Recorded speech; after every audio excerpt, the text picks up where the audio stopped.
Турсунбай, эркиндик дегенди кандай түшүнөсүз?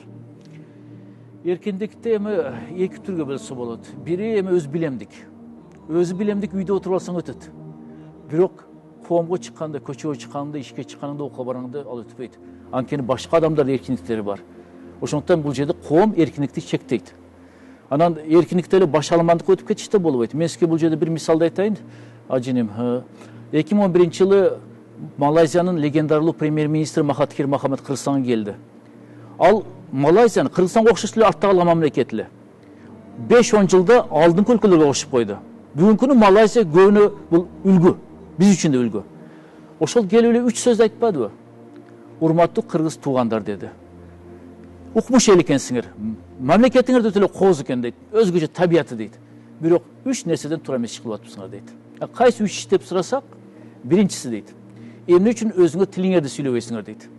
Эмне үчүн көбүнчө кыргызды карап туруп кыргыз менен орусча сүйлөйт дейт. Тилиңер дейт, өзүңөрдүкү мамлекет тил болуш керек дейт. Экинчи нерсе дейт. Эмне үчүн сөз эркиндигин чектебейсиңер дейт. Ушул бир чоң жанжалга, урушка алып келет дейт. Чындап эле карап көрсөң, бүгүнкү күнү чагымчылар эмне гана кылып айтат. Өзгөчө улут менен улутту, динди дин менен салгыштырабыз дегендер. Үчүнчүсү айтты, бир динден экинчи динге өткөзгөндү токтоткула дейт.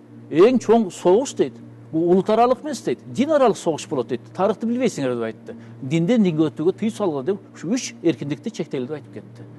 Эркиндик эмне өзү?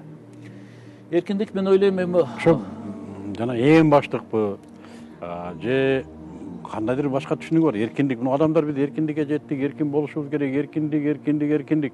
Эмне бул? Эгерде адамдын мээсинде бул жерде бир идеология жок болсо, эми Кудайга шүкүр биз мусулманбыз.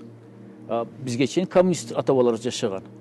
Эркиндикти алар түшүнөт эле, бул нерсеге уруксат, бул нерсени кылсак болот эле. Бул нерсеге тыюу салынган, жазаланабыз деп туруп. Бүгүнкү күнү болсо, бул жер бош болгондон кийин, анткени коммунизм чыгарып салгандан кийин ордуна эчтеке келген жок эле. Эркиндикти бергенден кийин эмнеге айланып атат? Ошол эле башаламандык, ошол эле тентектик, ошол эле жана сойкулук, ошол эле бузукулук, педофилия, коррупция бар жака айланып кетип атпайбы? Демек эркиндик жакшыбы, жаманбы? Эркиндик эгерде идеология бар болсо, иманың бар болсо жакшы. Иманың жок болсо, тормуз жок адам болот бул. Анткени сен тормуз басайын, сен тототкон эчтеке жок биякта. Эркиндик сени бир кылмышка алып келет же бир бузукулукка алып келет.